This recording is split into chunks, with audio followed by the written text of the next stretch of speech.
We're going behind the scenes with actor Rob Steinberg, who has a pivotal role in the critically acclaimed movie 12 Years a Slave. It's based on a true story of Solomon Northup. That's the main character's name, correct? Yes, he was a free black man living in Saratoga, New York. Turn of the century, 1830s, 1840s, and he was a cart driver as well as a fiddle player.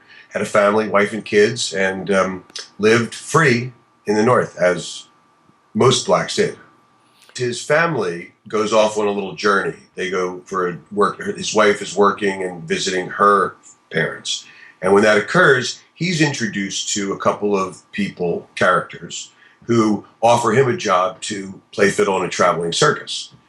And they take him on a journey from Saratoga through New York and down to Washington, D.C., where he winds up being drugged and kidnapped and shackled to floorboards when he wakes up in the morning. Mm. Your character's name is? Cephas Parker. Okay, and why are you so vital to the film? Both as an actor, we'll get to as a second, but as in the role. Well, Cephas Parker is actually a store owner in New York. He owns a store called Parker's. It's a general goods store. You can buy food, fabric, clothing, and other miscellaneous items. And in the beginning of the film, we get to see Solomon and his family come into Cephas's store, and the relationship between Mr. Parker and Mr. Northup. And it's a good one. It's not, one of any prejudice or any hint of anything other than equality. What's it like to be in a movie that gets talked about so much? Well, there's some danger in overhyping a movie and talking about it in terms, as some critics have, and saying this is a shoe-in for a nomination in all the major categories, and so should win an Oscar, and this could be the first year that a black director will win an Oscar, and that's all great, and that feels amazing. But the danger in that is that the expectations then become too high, and by virtue of that, people may say, okay, well, it wasn't as amazing as everybody said. But the truth is, it's an important film. And I think we start from the place where we say it's history. No one has really done a film like this ever. I mean, we've had Roots, but that was a TV series back in the 70s. We had Amistad, which was another great film that showed the brutality of slavery. But nothing quite like this. And from one man's journey, from somebody who actually went through it. This is his narrative. This is experience that he went through as a free man living in the North, then sold into slavery in the South. Now, you talked about the director. That's Steve McQueen. A lot of big names associated with this film. You want to run through, along with the name Rob Steinberg, there's a lot of other big names in this film. The bigger name would be Robert Martin Steinberg, but apparently they took out a few letters and just knocked it down to Rob Steinberg. Brad produced the film, and his company, Plan B, was very involved in making this film happen. And I think Brad said, if I play a small part in this, maybe they'll get some more attention. So he plays a Canadian liberal carpenter who's sort of traveling through the South, doing some repairs and doing some building on various plantations. And he meets Solomon Northup kind of late in the film, and agrees to help him out of his predicament by sending letters to his family and friends in the North, and I being one of the recipients of the letter. Chiwetel Ejiofor, a name that doesn't really flow off the tongue easily, but you will recognize him. You've seen him in other films. He's a tremendous actor, and he plays the role of Solomon. And he is in nearly every scene in the movie, maybe 162 of the 164 scenes. Also in the cast, Michael Fassbender plays plantation owner Epps, who is really evil, just a mean, nasty, terrible person. But yet Michael brings a little slice of humanity to this guy that you can maybe get a glimmer of identification with.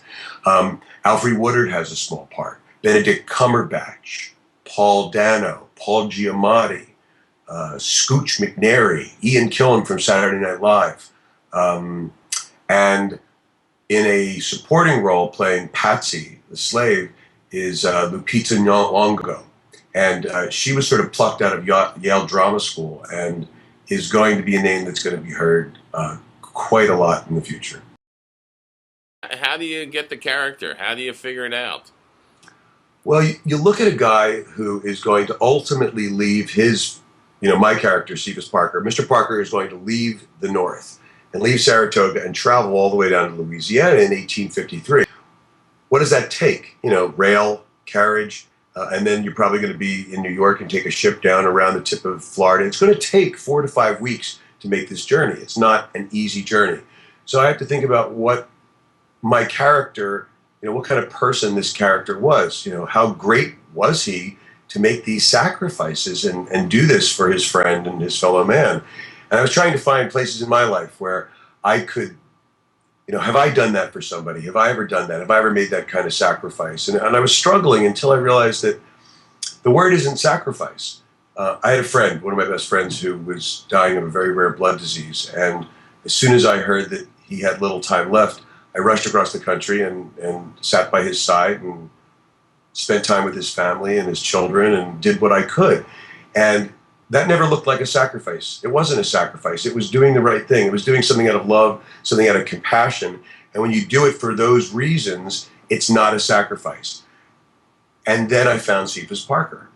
What's it like to work on a movie that probably has a higher purpose, that probably is an important film for people to see and to be part of?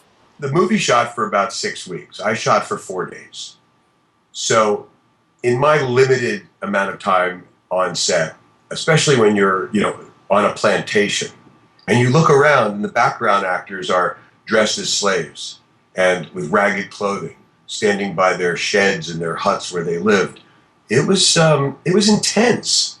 I mean, it was not light and easy on set. The words that are being used to, the way they treat the slaves, the way the slave masters and the plantation owners treat the slaves is as property, as lower than dogs.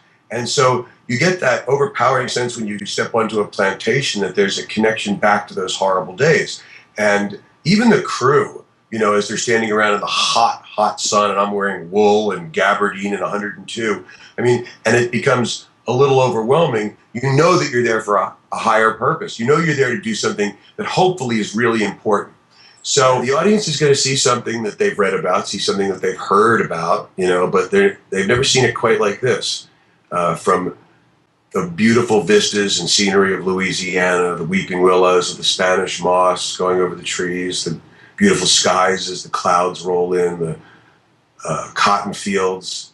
There's some stunning visuals, and the cinematographer, Sean Bobbitt, is just remarkable. He's done Steve's other 2 films, and he's just really beautiful in landscaping the picture.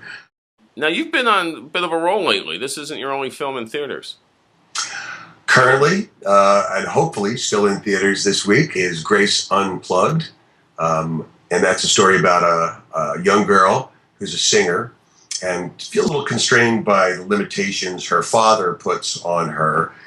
He's a pastor who also plays music in his church, and the young girl sings with him.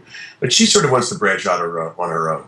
So she goes out to Los Angeles to try to find her own way there. And I play a record company president that signs her. I am not an evil man. I am a good man. The movie is filled with, for the most part, good imagery and good people. But like anything, there are temptations, and sometimes people stray. And what her lesson is ultimately is that she doesn't want to be in an environment where those temptations take away her soul and take away who she is. So she winds up with my blessing as the record company president, with a label deal and a faith-based record deal. Goes back to Alabama to her father's congregation and sings with him and sings solo. You also have a recurring part in Treme, which is shot in Louisiana. True, although recurring is a loose term meaning more than one. And I have 2. Two shows.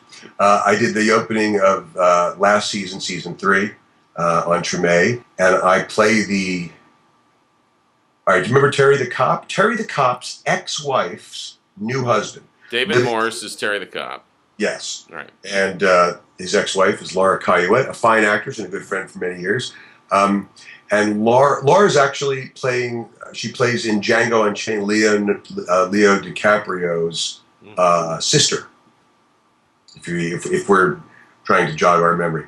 But on Treme, I'm in Indianapolis, where Terry's ex-wife has moved with her 2 boys, and they're now part of my family. So Terry comes to visit, and I will reprise that same Indianapolis Midwestern sweater-wearing tweed jacket guy in episode 3, which will premiere at some point in December. Oh.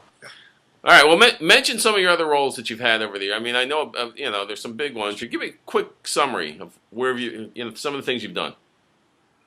I started in New York in the early '80s, working with the Scorpions, a heavy metal band out of Germany. I also did some work with Bob Marley's estate, with Rita Marley and Ziggy Marley. My father was Bob's attorney back in the '70s, and I had a great opportunity to meet him early on in my life, and that's certainly a big highlight. And I thought I'd be in the music business forever, but I decided to try something different, something new. And I started acting at the age of 30, moved to Los Angeles, and very quickly got a part in Die Hard 2, which was, at the time, the biggest budget movie ever made at its moment. And people were in great anticipation of how that movie would be so magnificent. It may not have been quite as good as the first one, but it certainly put me up on the big screen for the first time, and all of my friends and people who knew me, got a chance to see it. I remember John Bon Jovi walks up to me. The Bon Jovi opened up for the Scorpions at the beginning of their career. John walks up to me at a bar in L.A. and said, "I'm sitting there in the movie theater in New Jersey with my wife, Dot, and all of a sudden, in the middle of Die Hard, you come up on the screen." And I'm like, "I know him. I know that guy." And it was a great compliment. I mean, certainly everybody knows who John Bon Jovi is, and only John Bon Jovi knows who I am. Wow, that's good. That's big. Yeah. So that Single White Female, Unlawful Entry, A Part on Matlock, Melrose Place, 90210. I wound up recently moving to New Orleans about 4 years ago, and within that short period of time, got more work than I did in the previous 10 years in Los Angeles. So I've done some of the things I've done, a couple of parts on a couple of episodes of Army Wives. And then I did a movie called No One Lives. Guess what happens to me? I think it's in the title. Yeah, it was a very bloody, horrible ending to me and my family. Coming out in theaters in the next month is a parody of the Hunger Games called The Starving Games, brought to you from the guys who brought you Date Movie and Scary Movie and those parodies. Okay. And I played Gandalf the Wizard. All right, Rob Steinberg. See him now in 12 Years a Slave, in Grace Unplugged, 12 Years a Slave. What's the Takeoff movie? Starving Games. The Starving Games, and Treme. That's pretty good. That's 4 things right there. Congratulations. Thank you. Great talking. Thanks. Nice talking to you, Marc.